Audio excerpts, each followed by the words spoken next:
Hello, welcome to Arizona ALFA's Women in Leadership. Our guest this month is Nettles, who is Divisional Director of Clinical Operations for Brookdale Senior Living. Eve is a highly accomplished healthcare professional with 30 plus years of experience as a registered nurse, working mostly in post-acute setting. She is an experienced, skilled nursing administrator and assisted living director. Along with her experience as a skilled nursing administrator and executive director, Eve also has been a regional director of clinical services and vice president of clinical operations. Her clinical and operational skills include multi-site and multi-state responsibilities for regulatory compliance, clinical operations, and risk management. Eve has held roles at Regent Assisted Living, Sunrise Senior Living, Lifehouse Skilled Nursing, and Emeritus Senior Living.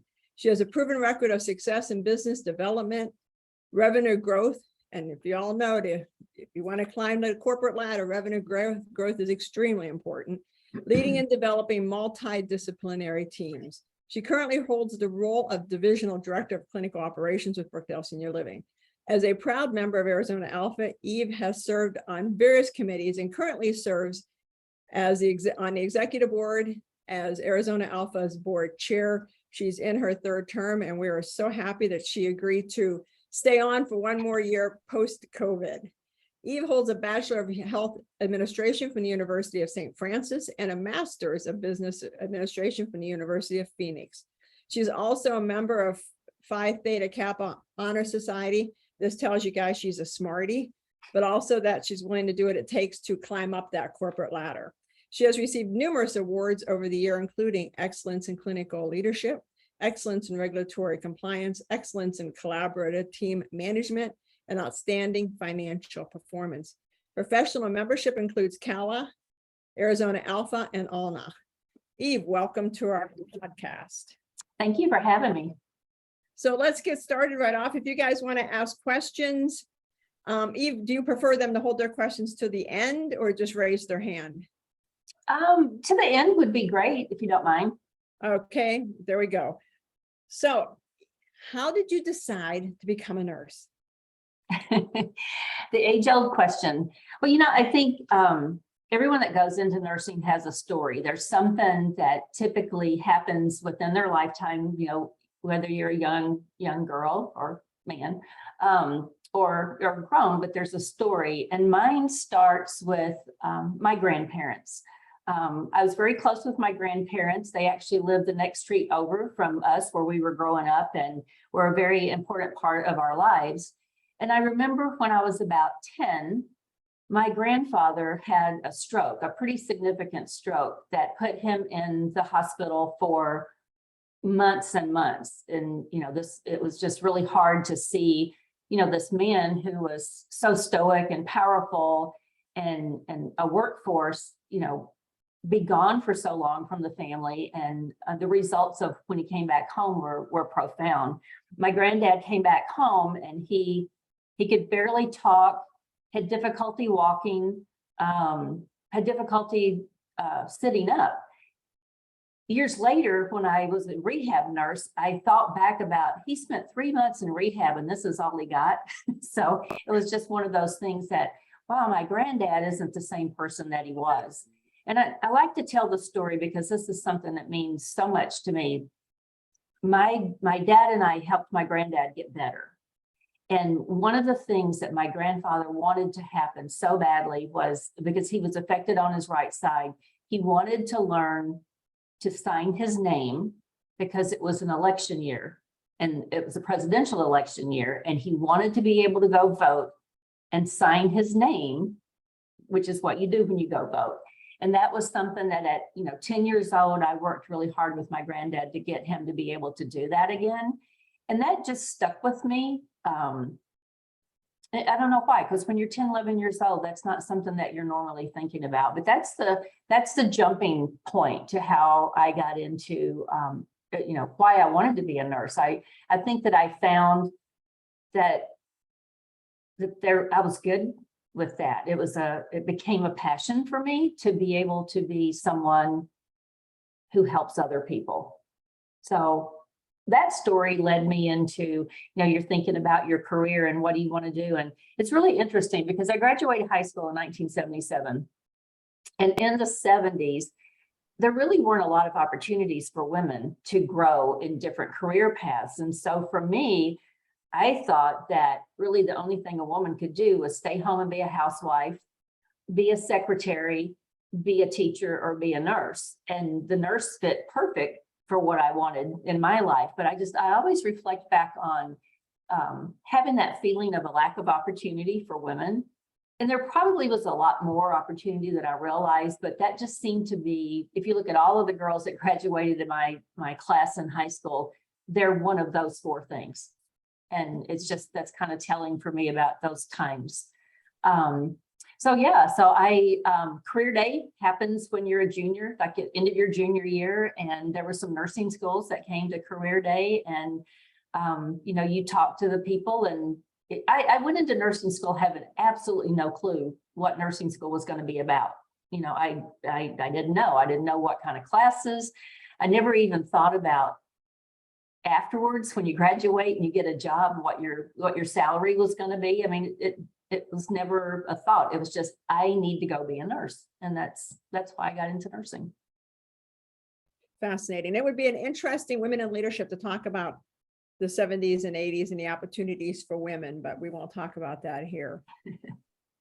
So how does one go? And I think this is the question everybody's asking. How does one... Oh, you froze.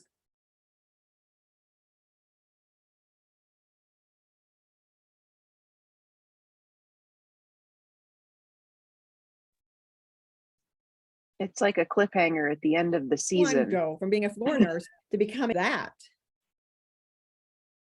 So I think your question was, how does one go from being a floor nurse to being, correct, you know, in leadership positions? That's an excellent question, because, you know, all of us who graduate from nursing school, you are a floor nurse. That's what you know, typically we go to school, and during our training, you determine what pathway in nursing that you want to take. And so, do you want to be a midwife? Do you want to work in labor and delivery? Do you want to work in ICU, the ER, surgery? So it's the experiences that you have in your training that leads you to that first job in the hospital when you become a nurse. For me, I say all the time, never in a million years, in 1983, when I graduated, would you have had me believe that I would have done the things that I've done in nursing the last 20 plus years, just because of where I thought my path was going to be. And I love the path that I was in, but opportunities come up, and it makes you, pause and think about, okay, is this an area, is this an opportunity for me to do something better professionally? How can I make a difference in healthcare and being a nurse if I take a step outside of the chosen path? Mine was in critical care and the emergency room. I thought I would do that forever, but I had the opportunity to, had some really great nurse colleagues that were stepping outside and going into more of the quality management, utilization review, risk management area. And I was always intrigued about, medical review. It's like when things happen and maybe they go south with the patient, what's the follow-up? What's the outcome? How do you learn from those experiences? And this particular two ladies that I worked with, their department became a department of 5. And at the time I thought, I need to join this. I want to know, the behind the scenes that happens in healthcare. And so I transitioned out of working on the floor, which was in the critical care area, and into more of the quality management, risk management area, and loved it. I loved investigating. I love looking into, do root cause analysis, asking the why. Why is this?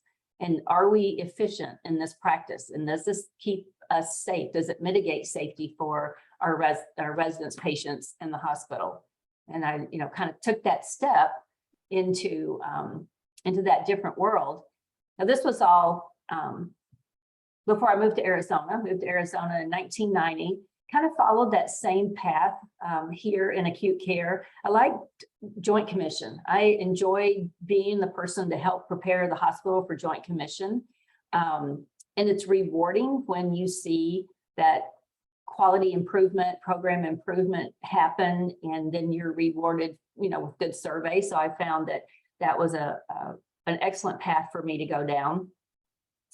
And from there, I just kind of moved on into different positions just based on the opportunities that were brought up. So I think to answer your question, it's, you go from that floor nurse to being in a position of management and leadership because there's opportunities. And if it's an opportunity you want, you take that and you run with it.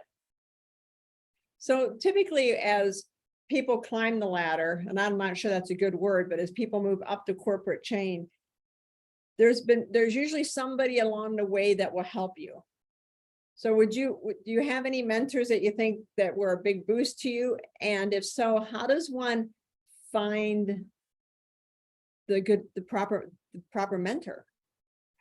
That's a great question. I've had several people that I consider my mentors and also dear close friends that I've worked with over the years. And I think a long time ago, someone made the comment about find that person that you want to be like. If there's someone that impacts you professionally and personally, what is it about that person that makes that positive impact? And is that someone who you strive to be like? And so I took that as that's how you find your mentor. That's the person that you want to, saddle up to side by side and mirror them, and a great form of flattery they always say is, you model other people. And so I found really great people to model and learn by their leadership style and the culture that they brought to whatever setting that we were working in. So I've been very fortunate to have those mentors. And I tended to choose people who pushed me outside of my comfort zone. I wouldn't say that my best friend would be my mentor, but it would be someone in the setting who challenged me. And I think you have to look for someone to make those challenges for you to get outside of your comfort zone and to be willing to take on new things. And I have to say, very shy growing up. I am very much an introvert. And I laugh about being an extroverted introvert now because I think I've grown over the years. But it took a lot for me to be able to put myself outside that comfort zone and work with people and ask for challenges. So it's been a great opportunity. And I think you hit upon something really good as far as ask, because mentors typically don't come to you and say, "Hi, I want to mentor you." Typically, you have to go out and say, "Hey, so-and-so, I would really like to be mentored by you." Right. Yeah. I think that, for me, it was that always asking the why. And I feel like that I'm good from a logistics perspective, that I've always had an interest in how things work. And, whether it's a process or a system, is it efficient and does it make sense? And does it make the workflow better for the nurse, or does it make the care flow better for the patient? And so I found that I would see things that I thought, oh, this could be done a little bit better. And that would be my ask is, can I be on that committee, or can I, take on a responsibility, with this particular piece of clinical to help me learn more, but to also, maybe make a difference. So you're always willing to raise your hand and say, "Pick me." I'm getting better. I've gotten better over the years, but yeah, I may silently whisper in someone's ear, "Hey, can I do that?" before I raise my hand. But it's important that, women raise their hand and say, "Hey, how do I learn how to do this?" It cuts down your learning time. Plus it helps move your career along faster. It is. And it is a challenge. And it is, it's fear that holds us back. And it's that fear of being turned down or that fear that you're going to fail at something or disappoint someone that keeps you from raising your hand. And you have to get beyond that fear. You have to be able to say, you know, whether you whispered in their ear or you raise your hand, you have to say, I want to try this. And can you help me? Yeah. And they say your dreams lie on the other side of your fears. Whatever you fear the most is where your dream is, but it scares you to get to it because your dream is so big. Yeah. You know, and stepping into it. So Eve, what would you say was your biggest why? I mean, when you look back over an amazing career, what do you, and you have a lot of years left to go, she's still young, and you look back over it, what have you discovered now is your why? You know, that goes back to that 10-year-old girl that took care of her grandfather. I believe that we're all here to serve a purpose. And I think if you're open to finding your purpose and allowing your purpose to come to you, then that's your why. And so my purpose is being a person who is a nurturer, a caregiver, and to be there to help other people get better. You know, being a nurse, it's all about, you know, caring for someone through their illness, or even at that place where you have the honor to sit with someone and hold their hand as they're passing on. It's a huge honor to be able to be that person who could be there and experience, you know, that with people. But I think it's who I am. It's like you know, you can define yourself in a lot of different ways, but one of the ways that I know that I define myself is as a caregiver, and that is my purpose. So that's my why.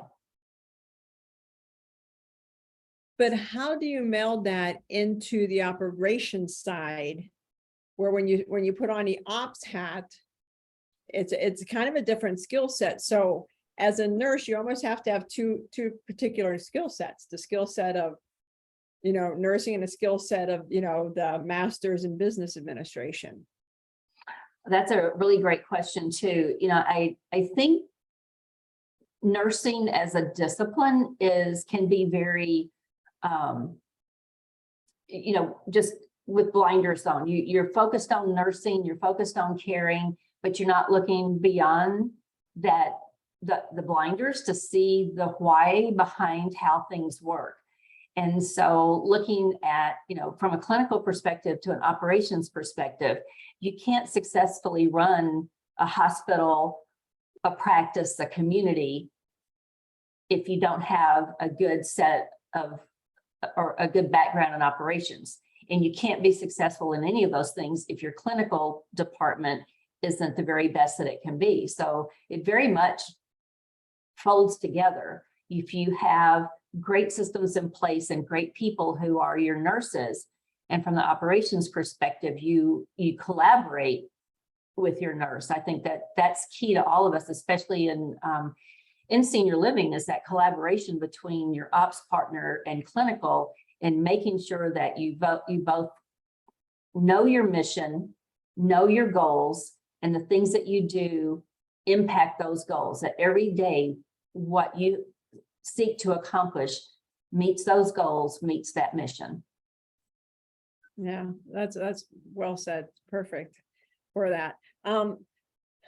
So if you're, say you're a really great clinician, you know, I'm a nurse listening to this, I'm on this now listening, and I'm a great nurse, but I'm not really good on the ops side. Is that where I would go out and find a mentor and say, hey, you know, Mrs., you're really good on the ops side. Can you show me how to be more that way? Because sometimes it doesn't come intuitive to people. Yeah, I think that's your first step, is finding that person that, you know, that you can work with and be your mentor, and then asking for, you know, I think a great word that we've all probably heard is stretch assignments. You know, you're doing your own job, but what kind of stretch assignment can you take that's outside of what your current job and role is? And those stretch assignments give you, you know, that road to go down to, you know, how, you know, what does this look like for me? So as a stretch assignment, if you're a floor nurse, being, you know, on a committee that works on staffing, Or if you're a director of nursing, does that stretch assignment, what is your impact towards revenue from the clinical perspective? And just taking on those different pieces that a mentor is willing to give you and walk you through the steps to be successful. And I think the more of those stretch assignments you take, that's where your education and your training, leads you down that operations path. So is that what led you to get a master's degree? You realized that you needed to have that to get to the next level? Or was it just a passion for learning and spending a lot of money? Well, I've always had a passion for learning, so going back to school for my bachelor's in health administration and my master's was always on my track. It's something I always knew that I would do. Looking at the master's programs that were available at the time, I was working full-time, 2 children in school.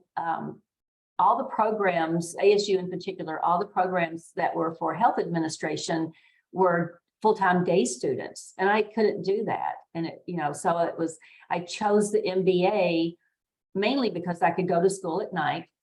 And then the second reason around that is I wanted to get experience outside of healthcare. Everything I knew was about being a nurse and working in healthcare, and I wanted to have an experience that would get me way out of that path and into something different, and certainly did. I mean, I did a lot of things in my master's training that had absolutely nothing to do with healthcare. It was fun. It was so different, and it made you think about your career in different ways, and think about how everything that goes on around us impacts each other. Yeah, so you would recommend also, besides finding mentors, to look around the outside of your chosen field to see what else, what other areas are doing, and how can you incorporate that into what your day-to-day is. Yeah, I mean, I think that's always a great path for someone to go down. But I feel like the way the health administration courses have changed and grown over the years, that is an extremely excellent pathway for a nurse. I didn't choose a master's in nursing because I was never going to be a public health nurse or a community health nurse. That was not where I wanted to go. So I always felt like an MSN was not a career path, and many nurses choose that, and it is definitely a career path when you're looking to become perhaps a nurse practitioner. I wanted to stay more towards that ops side and chose the MBA for that. So would you say that you've always had a vision of where you want to go next? Maybe not a vision of where you're going to be in 20 years, but kind of, this is where I want to go next, and always kind of keep moving forward in that vision. I have, I find, when you're in a position for any length of time and you're successful, you get to a place where, maybe you're complacent because you don't feel that growth anymore. And that's that time to take on something different and look for something different. And also, which is interesting, and again, because Eve's our chair, I know her well, is you look at nursing and you kind of think of nursing as being ABCD, but then you look over here and she started this craft charcuterie business, which is a very creative business. And if you've ever had her craft charcuterie, there's a website, I think, called Craft Charcuterie.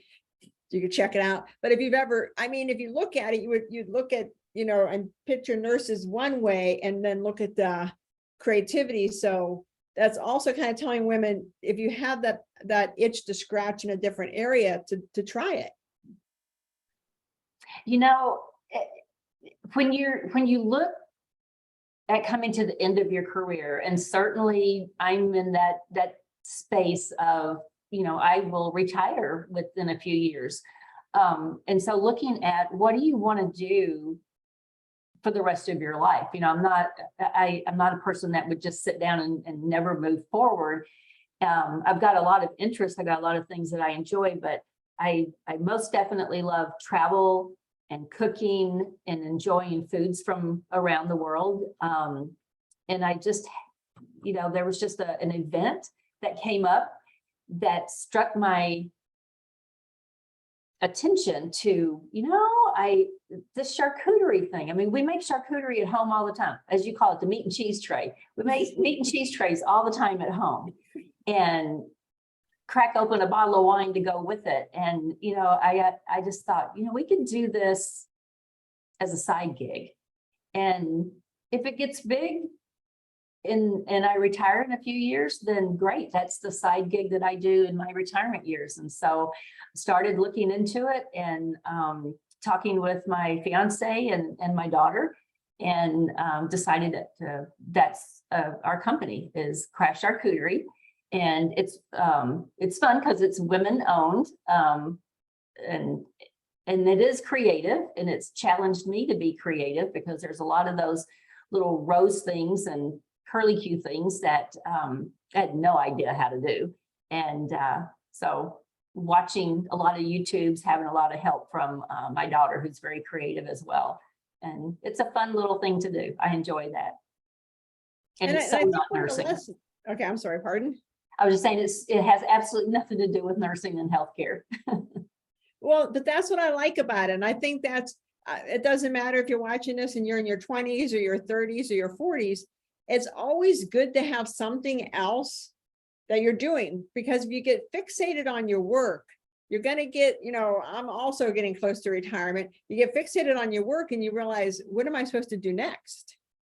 Yeah. So, if you love being a nurse, but you also love doing quilting, follow that, because most of the people I see that are in the C-suite where Eve is, most of the people I see they're very diverse. They have a lot of different things going on in their life to keep everything, different sides of their brain going. And her business she is on Instagram, but it'll make you hungry if you look. I'm looking at the comments. It'll make you hungry if you go to Instagram, because their trays are yummy. And her name on there is Craft. Oh, I don't know what's your name on Instagram. It's Craft Charcuterie, 2 words. Yeah, good luck spelling charcuterie. I have to Google it every time. So as we get ready to wrap up on this, does anybody have any questions other than where to order Craft Charcuterie at? And if you come to any, how to spell that? No. Oh, there we go. Oh, thanks, Heidi. There you go, Heidi. Man, that bailed me out of trying to spell it. Charcut. Huh. Okay. So does anybody have any questions? Areas of interest? Okay, in that case, I strongly encourage you ladies to find mentors, to see where you're not the strongest at. I mean, when I came to Arizona ALFA, and it might still be a theme, I'm not the strongest on the financial side. So I had to go find mentors that could help me on the financial side. So look where your weakness is, and you can discreetly go off to the side and find somebody to help mentor you through that. Don't try to just, not ask for help. Women don't like to ask for help. Please ask for help. So Eve, do you have anything to say in close? Well, oh wait, I have a good question for you. I saw my notes here.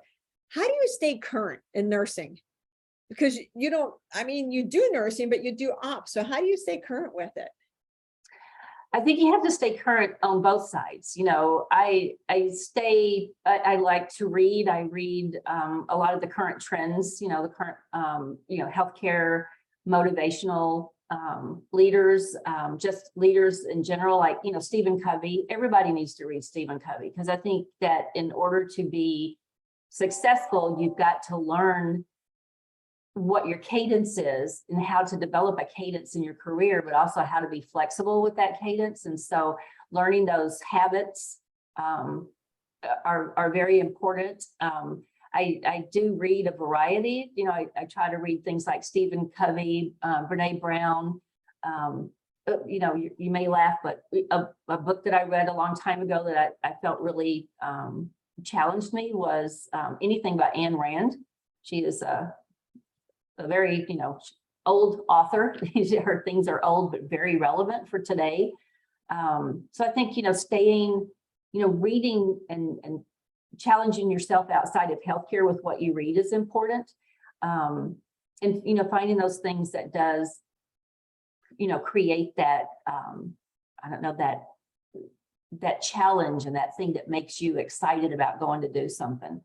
And nursing, I'm not as current in nursing. I think if I went, I'd fail miserably at the hospital right now. So I'm constantly, as I'm working, doing my job, Googling, what is that drug? Or what is this? Somebody will ask me, can we have a resident move in with us that has, XYZ drain or whatever. I'm like, ooh, I don't even know what that is. So I'm Googling, and YouTubing to find, what these things are. So you have to try to stay as relevant as possible through,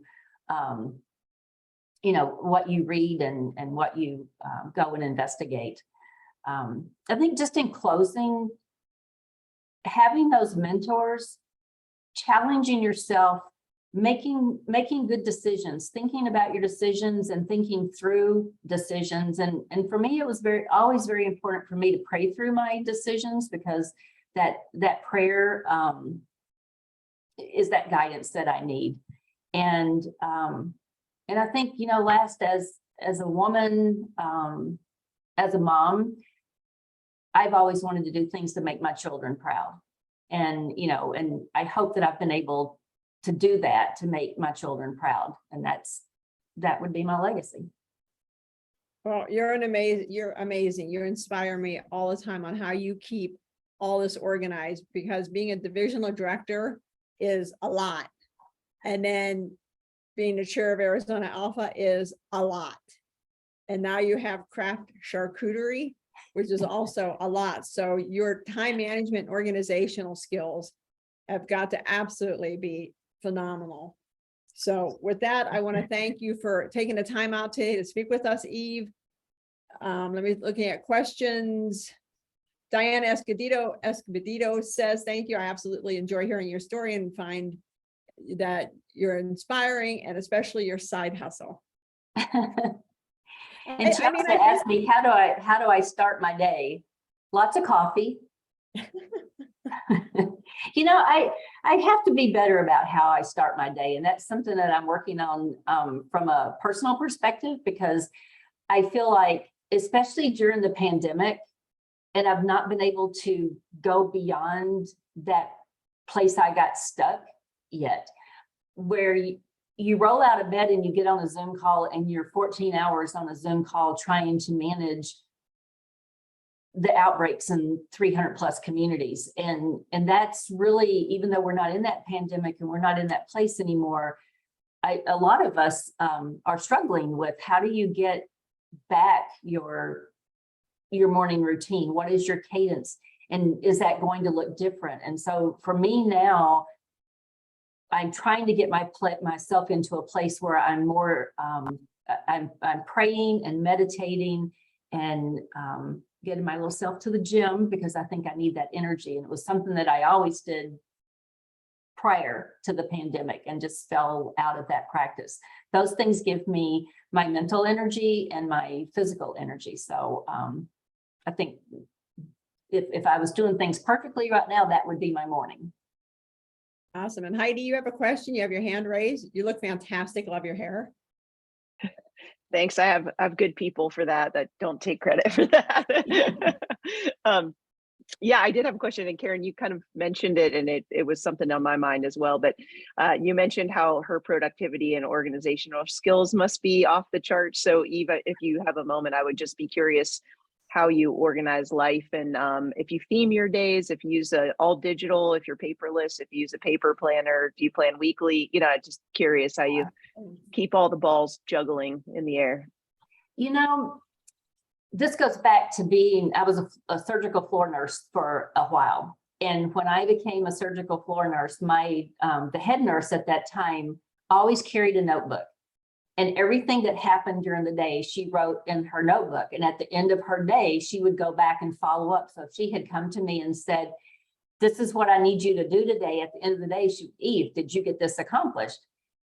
When she chose me to be like her assistant head nurse, I took that same notebook philosophy. And I cannot tell you how many of these things I have. I finally tossed out probably 20 years of them when I moved last year, but I just keep a notebook. I do a to-do list. And at the end of the day, did I get any of it done? And usually not. And I carry that over. But I keep the notebook. I do have a calendar, my Outlook calendar that I keep for, for work, that keeps me on track, but it gets daunting. I think many days it's extremely daunting, the things that are coming at you, and how do you keep that organized? But for me, I need to write. I can't do it all digital. So yeah. And I never got into the whole Stephen Covey using the planner thing. I've always had a day planner, but I never took those courses. I had my system and it worked for me. So, and I struggle. There are times where, I totally forgot to do something. So it happens. Thanks for sharing. My husband is a surgical nurse, so understand that there's a lot to balance with that for sure. Yeah. But that little notebook can be a little intimidating when you sit down with her, she pulls it out and it's like, oh crap, what did I forget to do? I know. We go to meetings, and I don't know if you guys know Scott McCutcheon, but Scott's so cute. He's got this thing called I forget what it's called now. It's like a little tablet that he writes on. It's Remarkable. What's it called? I think it's called Remarkable. Remarkable. And it's pretty darn awesome. So he brings that, and I whip out one of my ALFA notebook. I have an ALFA notebook, and I put my notebook out and I'm taking, my notes. So it shows you how different people. The iPad, I'm sorry, I lost my voice, but the iPad with the pen works amazing. I have not tried that yet. I do have an iPad, so that's on my list. Get a little. That's exactly what I do too. I use GoodNotes, and it's an amazing app for note taking. And I have like 30. To your point, Eve, I've just purged a bunch of old notebooks, and I'm really trying hard to commit to paperless, and now I have like 30 notebooks in there, for each project, and I've just found it to be incredibly helpful. But it's a tough transition. But I really like there's science that shows handwriting, makes things stick in our brain a little better versus typing notes. So I like that feel of just having that pencil, even though it's a digital product. So. Well, I may need you to be my mentor on how to do it. I'm with you on that, because I have an iMac with the Express thing to get more organized, and it doesn't get me any more organized. And yet my daughter has one, and she's like the queen of organization. It's like, because I have to have a pencil, and that's same. I even created like a paper planner for a weekly format that I embed into that notebook. So I use like a weekly planner, but then the notebook is all like the notes for that week are behind that page. Sorry, I could geek out on this. I don't want to take over the thing. I'm just sharing a tool that has worked really well. I think that's great. Thank you. Yeah, thank you. And I just had to call Mariah because our internet's unstable to tell her, I think if I fade, she might have to say goodbye. But does anybody have any other questions, comments? Thank you all for joining us. Next month, our guest is Tiffany Wilkins, who's with Enlivenment. If you're interested in being on this podcast show, Women in Leadership, please